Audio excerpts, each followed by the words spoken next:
জাল দিয়ে গেছি, আর একবার যেন জাল গরম করে নেয়। হ্যাঁ, আমি বেরোচ্ছি। আর হলো ওই কথাটা আসলে বলো, ব্যাংকের কাজ পরে, ঠিক আছে?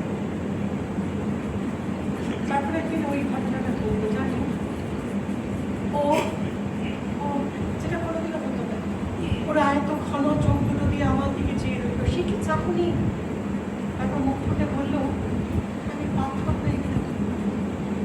জানো নমিতা, হাইজেনবার্গ কি বলেছেন? আমি কি ওসব জানি না। একটা চলমান কণার অবস্থান আর গতি কখনো একসঙ্গে নিশ্চিতভাবে বলা যায় না। ভাবো তো, এই প্রকাণ্ড বিশ্বে এই যে তুমি ছুটছ, সবাই ছুটছে, কি ভয়ানক অনিশ্চয়তার মধ্যে। কেন কেন কোনো কিছু নিশ্চিত নয়? কেন নিশ্চিত নয়?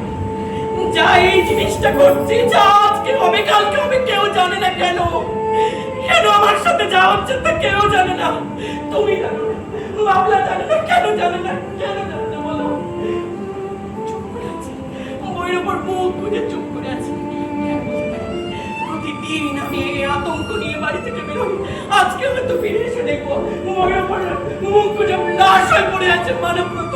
কিংবা আজকেই হয়তো সেই দিনটা করবে, বাবলা তার সমস্ত শরীর নিয়ে দরজা আগলে দাঁড়াবে, আর নমিতা সব আস্তানা বাড়ি ফেরার ঠিকানা একদিনে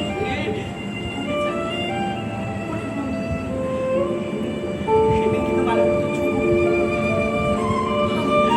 আমি দরজার বাইরে থেকে মানবব্রতকে স্পর্শ করতে পারবো না।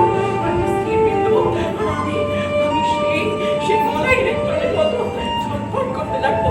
তারপর রাস্তায়, ফুটপাথ থেকে হলিপথ, রাজপথ, flying over, railway station, express train, track ধরে ফুলবাগানের বস্তি পেরিয়ে কোথায় হারিয়ে যাবে।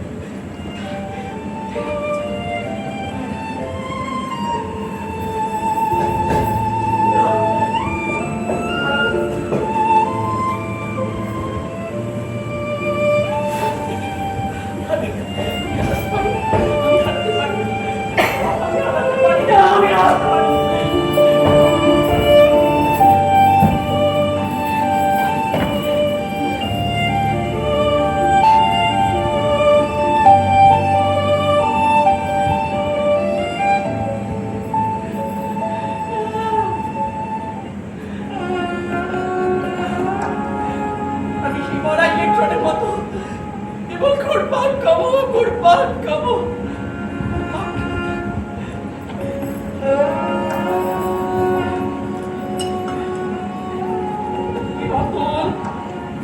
আমি অন্ধ করতে দেবে কোথায় কত পাওনা দেনা,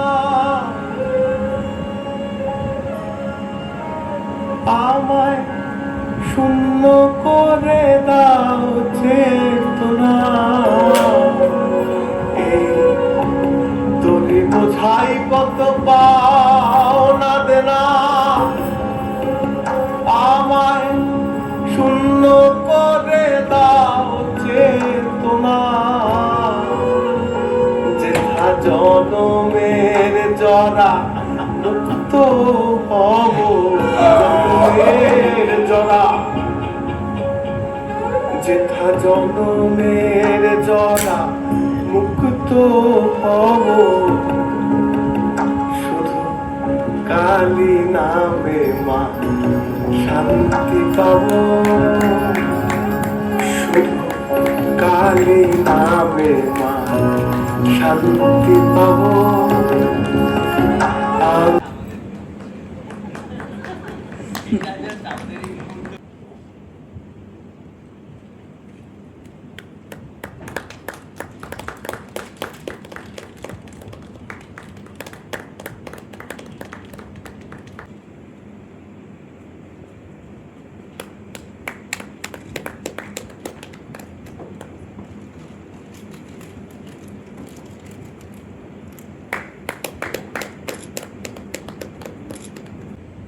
শুভ বিকেল। আজ আমার খুব ভালো লাগছে। ধ্রুপদ তো সব বলে দিল যে ওই 21-22 সালে ওদের সঙ্গে পরিচয়, এবং ওরা যখন আগ্রহ প্রকাশ করেছিল তখন আমি এই গল্পটা দিয়েছিলাম। তো হ্যাঁ, খোঁজও নিয়েছি গল্পটার কী পরিণতি, কিন্তু হ্যাঁ এটাও ঠিক যে একটা সময় পরে আর খোঁজ নিইনি, কারণ আমিও ভুলে গেছিলাম আর হয়তো উৎসাহ হারিয়ে ফেলেছিলাম যে হবে না। আর এটা বলতে পারি এটা আমার খুব প্রিয় একটা গল্প। জাস্ট খবরের কাগজের একটা শব্দ থেকে এই গল্পটা আমি তৈরি করেছি। একটা ছোট্ট ক্লিপিং খবরে বেরিয়েছিল যে এখন ফ্লাইং সেক্স ওয়ার্কারের সংখ্যা খুব বেড়ে যাচ্ছে কোনো কোনো অঞ্চলে, মানে তাদের নিজস্ব কোনো ঘর থাকে না, তারা মফস্বল থেকে গ্রাম থেকে আসে দুপুরের ট্রেন ধরে এবং অনেক রাতের ট্রেনে ফিরে যায়। তো জাস্ট এইটুকুনি একটা তখন ওই ফ্লাইং শব্দটা আমাকে খুব ভাবিয়েছিল।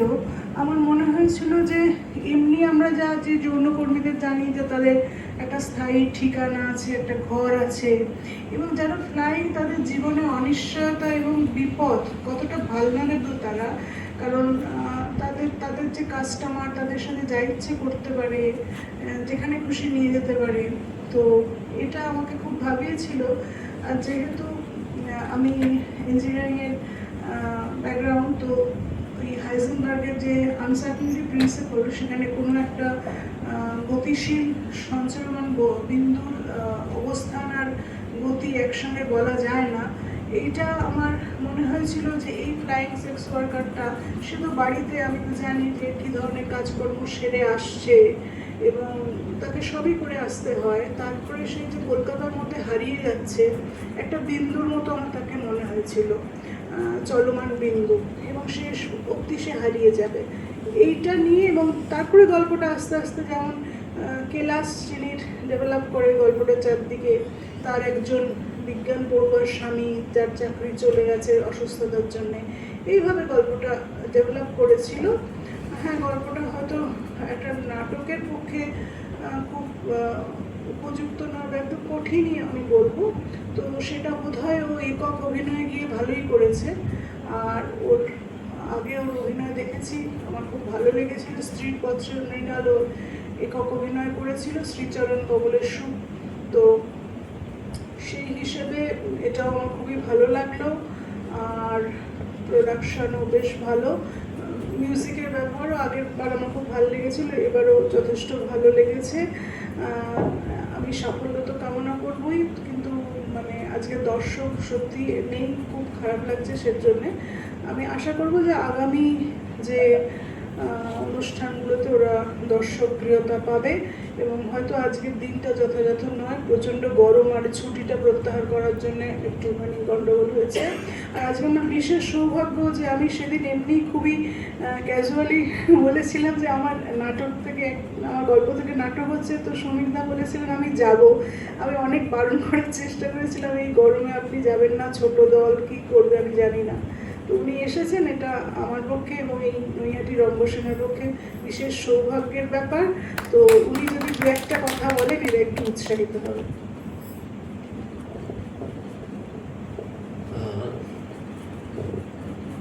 একটা আমাদের সকলেরই খুব কষ্ট হয় যখন একটা দল এবং শিল্পীরা সেটার উপর জোরই দিচ্ছি, তারা তাদের নিষ্ঠা দিয়ে, তাদের কল্পনা দিয়ে একটা কিছু সৃষ্টি করেন আর একেবারে দর্শক নেই। এটা তাদেরও কষ্টের, আমাদেরও কষ্টের। সেইটে আমাকে খুব কষ্ট দিচ্ছে একটা দিক থেকে। আর তার মধ্যেও আমি বলবো খুব দুঃসাহসিক কাজ এরকম একটা গল্পকে নাটক করে তোলা। সেই দুঃসাহসটাকে আমি খুব অভিনন্দন জানাচ্ছি, তারিফ করছি, এবং আশা করব যে পরবর্তী অনুষ্ঠানে লোক সমাগম হবে এবং তখন এই পুরো অনুষ্ঠানটাও আরও একটা তীব্রতায়, আরও একটা দরদ, সংকট সবটা মিলিয়ে একটা জটিল বৈভব তৈরি করতে পারবে, সেইটা আশা করছি। নমস্কার। যে নৈহাটি রঙ্গসেনার সঙ্গে সম্ভবত আমার 2021 বা 22-এ প্রথম যোগাযোগ। তো তখন ওদের আমি প্রোডাকশন দেখি, ভালো লাগে। এবারে আমার গল্প নিয়ে ওরা আগ্রহ প্রকাশ করে, তো আমি এই গল্পটি দিই। তারপর আমি খোঁজ নিতাম, কিন্তু ওরা কিছুই করে উঠতে পারছিল না। একটার সময় আমি খোঁজ নেওয়া ছেড়ে দিই। আর এই বছর নববর্ষে ওরা আমায় বিস্মিত করে দিয়েছে যে একেবারে পোস্টার করে বলছে এটা করছি। গল্পটা খুবই কঠিন, গল্প হিসেবেও কঠিন, কারণ খুব যে একটা জনপ্রিয় বয় মিটস গার্ল এরকম তো কোনো গল্প নয়।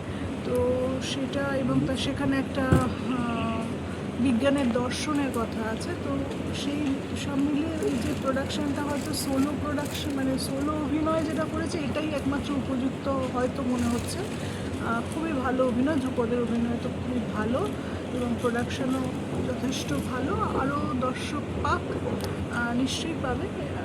এবং আমার হয়তো মনে হয় যে 100 রজনীও অতিক্রান্ত হবে, এটা আমার শুভকামনা রইল। এইরকম কোনো গল্প বাংলা থিয়েটারে বেছে নেওয়ার ঘটনাটাই আমার কাছে খুব দুঃসাহসিক মনে হয়, এবং সেই সাহসের পরিচয় প্রযোজনার মধ্যে, পরিকল্পনার মধ্যে, অভিনয়ের মধ্যে খুব স্পষ্ট হয়ে ওঠে। সেটাকে তারিফ করি। ভীষণ ভালো গল্প, সাহসী গল্প, সাহসী প্রযোজনা। প্রথম শো, কাজে কিছু কিছু তো থাকবেই। আমার মনে হয় এটা পরবর্তী শোতে আরও এটা ভালো হবে, এবং এটার আরও শো হোক, আমি তাই চাই। নমস্কার, আমি ধ্রুপদ। ছায়া যাপন নাটকটি একক অভিনয়ে আমি রয়েছি। কাহিনীকার তৃষ্ণাদি আমাকে যখন এই গল্পটি দিয়েছিলেন ফ্লাইং স্কট নমিতা বিশ্বাসের ওপরে, তখনই গল্পটা আমাকে খুব টেনেছিল। তারপরে ভৌমিক এবং প্রীতম দাসের নির্দেশনায় এই আজকে মঞ্চস্থ হলো প্রথমভাবেই। তো খুব এক্সাইটিং লাগছে, আর খুব অস্থিরতা একটা কাজ তো করছেই। তো একটা ভালো গল্প, এবং একজন প্রান্তিক মানুষের গল্পকে তুলে ধরা, এটা একটা কঠিন কাজ। তো আপাতত এটি ঠিক করা হলো, এটাই আর কি। থ্যাংক ইউ, ধন্যবাদ, নমস্কার।